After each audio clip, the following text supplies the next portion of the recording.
My name is Joon. I'm 28 years old. And I've been here for 2 months. I'm from South Korea. I was chef in French cuisine in Korea. Since I was a child, I have been dreaming to live in London. Hi, my name is Joon. I've been here for 10 months. Yeah, almost 1 year. I'm working as pickup as student service, and also I'm learning English as a student. I'm working in the reception, and I used to deal with requests from students, and I communicate with them about how they feel and what they need. Sometimes I organize social program like cooking club or visiting some place in London.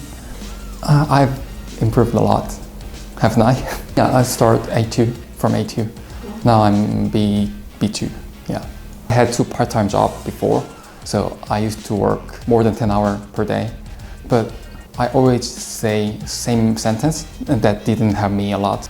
But the best thing is I met a lot of students from other country, and I have learned about their culture and their food, and I understand better than before.